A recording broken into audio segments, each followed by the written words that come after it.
भारत देश में हजारों सालों से कानून बनाने का अधिकार केवल ब्राह्मणों को ही था।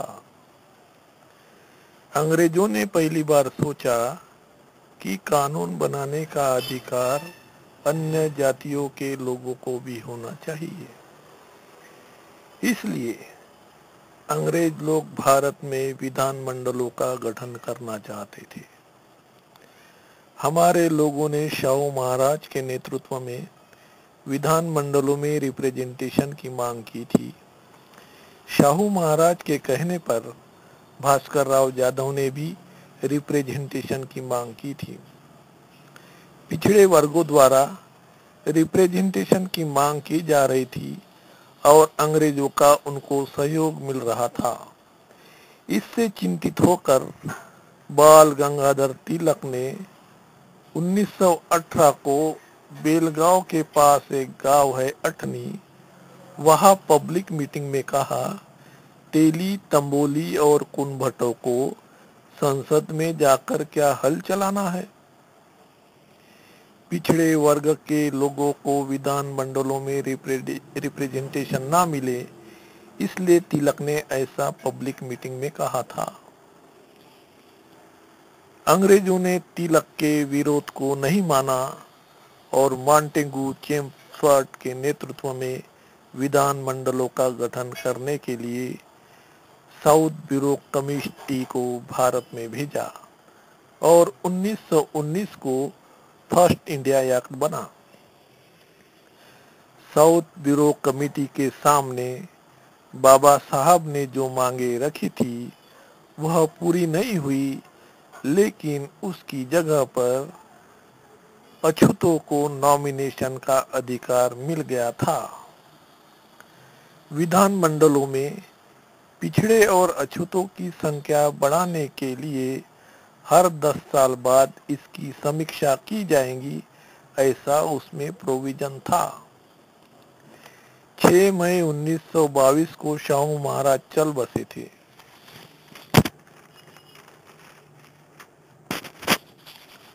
1 अगस्त 1920 को तिलक का मृत्यु हो गया था और गांधी जी कांग्रेस के नेता बन चुके थे। विधान मंडलों में पिछड़ों की संख्या बढ़ाने और अछूतों को प्रतिनिधित्व देने के लिए सन 1928 को अंग्रेजों ने भारत में साइमन कमीशन भेजा।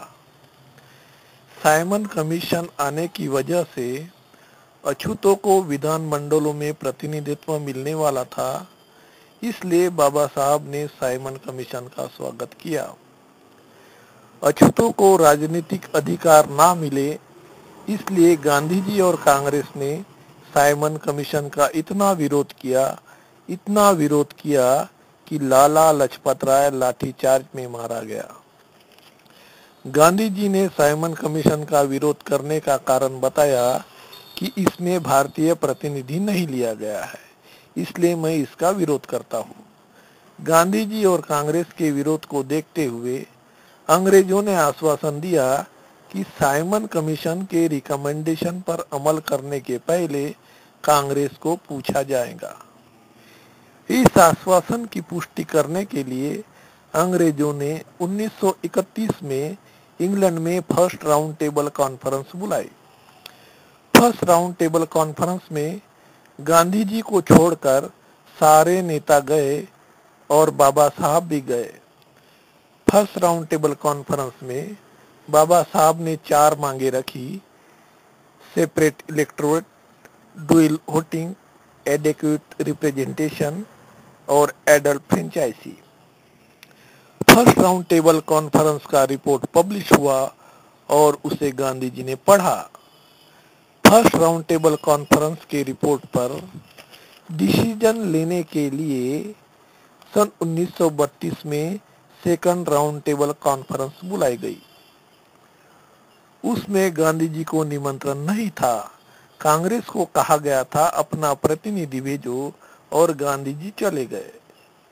गांधी जी को लगा कि अगर मैं सेकंड राउंड टेबल कॉन्फ्रेंस में नहीं गया तो बाबा साहब की सारी मांगे मंजूर हो जाएंगी और अछूतों को स्वतंत्र मतदार संघ मिल जाएगा।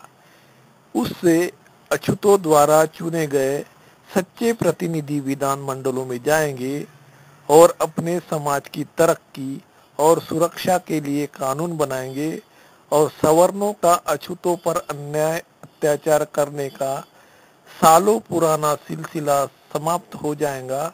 इसलिए सेकंड राउंड टेबल कॉन्फ्रेंस में गांधी जी ने कहा, मैं डॉक्टर आम्बेडकर की सारी मांगों का विरोध करता हूँ। और आगे गांधी जी ने कहा, मुसलमानों को स्वतंत्र मतदार संघ दिया जाता है तो इसका मुझे विरोध नहीं, एंग्लो इंडियन को स्वतंत्र मतदार संघ दिया जाता है तो इसका मुझे विरोध नहीं, क्रिश्चियनों को स्वतंत्र मतदार संघ दिया जाता है तो इसका मुझे विरोध नहीं, सिखों को स्वतंत्र मतदार संघ दिया जाता है तो इसका भी मुझे विरोध नहीं, लेकिन अछूतों को स्वतंत्र मतदार संघ दिया गया तो मैं इसका विरोध करता हूँ। अगर डॉक्टर आम्बेडकर की मांगे मंजूर हुई तो मैं जान की बाजी लगा दूंगा और अपनी जान दे दूंगा, ऐसा गांधी जी ने कहा। मगर अंग्रेजों ने गांधी जी की बातों को नहीं माना और बाबा साहब की सारी मांगे मंजूर हुई और 17 सितंबर 1932 को कम्युनल अवार्ड डिक्लेयर हुआ। बाबा साहब की सारी मांगे मंजूर होने पर उसके विरोध में भारत के लोगों को बाबा साहब के खिलाफ भड़काकर देश में सवर्ण और अछूतों के बीच दंगा भड़काकर हिंसा फैलाने की गांधी जी की योजना थी। इसलिए अंग्रेजों ने गांधी जी को अरेस्ट किया और एरवड़ा के जेल में बंद किया। 20 सितंबर 1932 को गांधी जी ने एरवड़ा के जेल में आमरण अनशन शुरू कर दिया।